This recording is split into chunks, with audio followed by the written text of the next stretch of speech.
Dear students, today I am giving the fourth section of chapter 2, that is about the countability axioms. That is our unit 2. We are having 4 sections. First 3 sections we already completed. This is the fourth section that deals with the countability axioms. Anyway, we start with the definition first. That is about a Lindelof space. Lindelof space.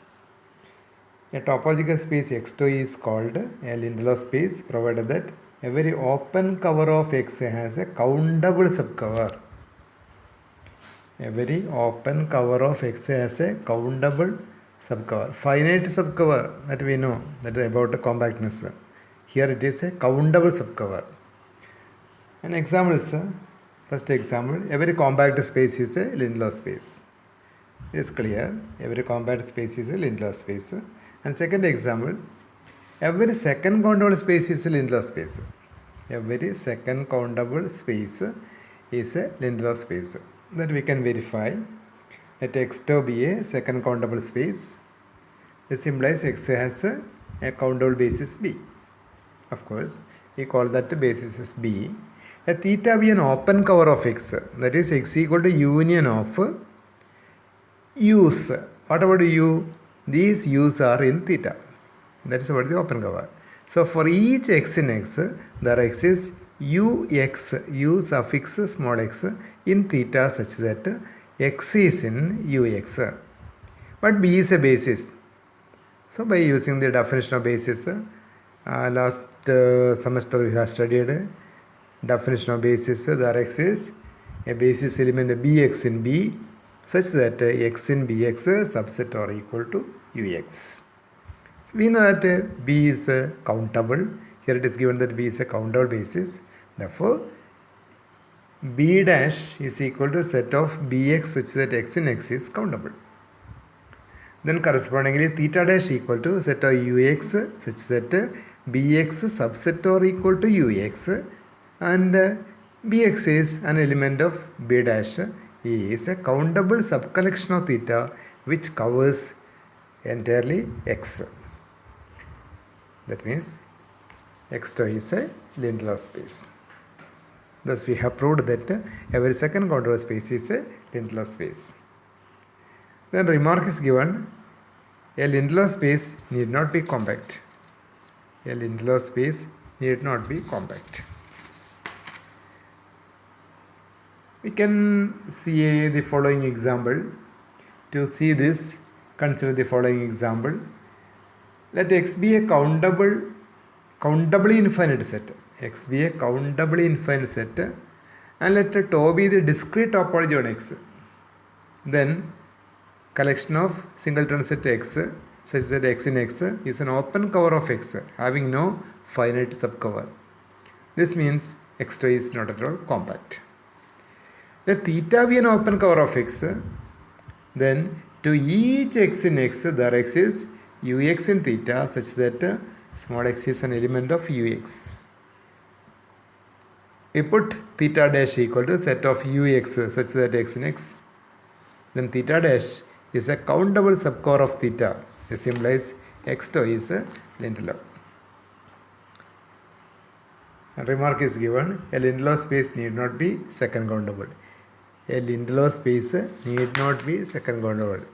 Every second countable space is Lindelof, but the converse part, a Lindelof space need not be second countable. That's what the remark. Another one, example of a Lindelof space which is not first countable.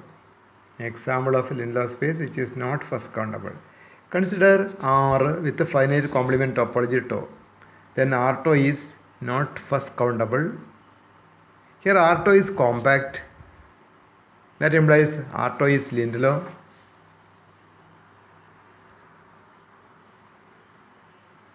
Similarly, example of a Lindelof space which is not separable. Example is given that X equal to set of ordered pairs xy in R2 such that y equal to 0. Union set of open interval 0, 1. Put A equal to set xy in R2 such that y equal to 0. And what is capital X? This A union set 0, 1. Let tau equal to set u in px such that u subset or equal to a union set u in px such that 0 1 in u and a minus u is finite. Px is the power set is equal to tau 1 union tau 2 you can say, then tau is a topology on x. And tau is a topology on x and x tau is a Lindelof but not separable. We can show that x tau is Lindelof but not separable. This is the example. Next theorem, every regular Lindelof space is normal. Very important theorem. Every regular Lindelof space is normal. Let x tau be a regular Lindelof space. To prove that x tau is normal, clearly x tau is a T1. Let A and B be two disjoint closed subsets of x. Taking an element small a, let A in A, then B is a closed subset of x such that A is not in B. Here x tau is regular. Then we are using the previous theorem. Theorem is a T1 space x tau is regular if and only for each p in x and each closed set C such that p is not in C. There exists open sets u and v such that C subset or equal to u, p in v and u bar intersection v bar equal to phi. We are using that theorem. Then by using that theorem there exists ua va in tau such that a in ua capital B subset or equal to va which is subset or equal to va bar and ua bar intersection va bar is equal to phi.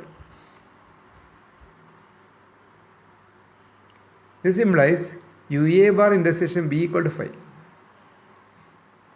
That is, to each a in A there exists ua in tau such that a in ua and ua bar intersection b equal to phi.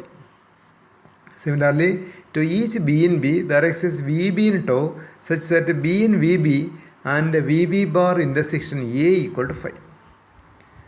Thus theta equal to set ua such that a in A union set vb such that b in B union x minus a union b is an open cover of x. But x tau is Lindelof. Therefore there exists a1 a2 etc. in A, b1 b2 etc. in B such that x equal to union of uai's I varies from 1 to infinity union of vbi's where I varies from 1 to infinity union x minus a union b. Now we are defining u1 equal to ua1 minus vb1 bar, u2 equal to ua2 minus vb1 bar union vb2 bar, u3 equal to ua3 minus vb1 bar union vb2 bar union vb3 bar. In that way, continue like that.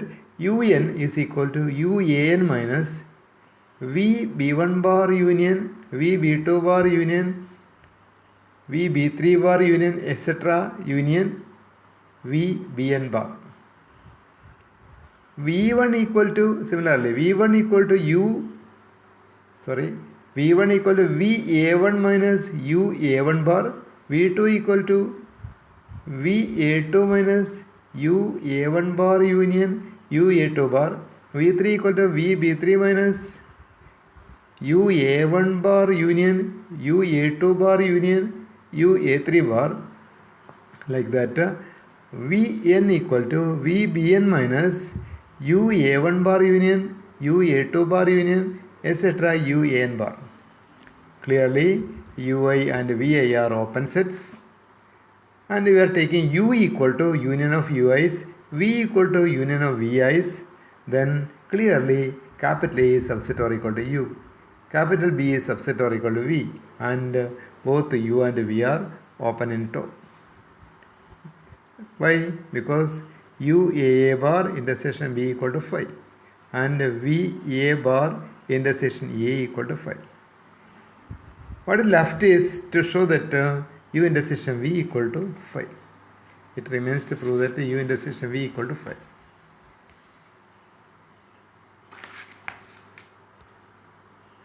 Claim un intersection vn equal to 5. Suppose that m less than or equal to n, consider um intersection vn, which is subset or equal to uam intersection vn, which is subset or equal to uam bar intersection vn, is equal to 5. Let n less than m. Let n less than m. So consider um intersection vn, which is subset or equal to um intersection vbn, which is subset or equal to um intersection vbn bar, is equal to 5. Hence, um intersection vn equal to 5 for all mn. This implies u intersection v equal to 5. Hence, x2 is normal. A remark is given, every second countable regular space is normal. Every second countable regular space is normal. Proof. We have every second countable space is lindelo. Let x2 be a second countable regular space. That means x2 is a regular lindelo space. Then by the above theorem, x2 is normal.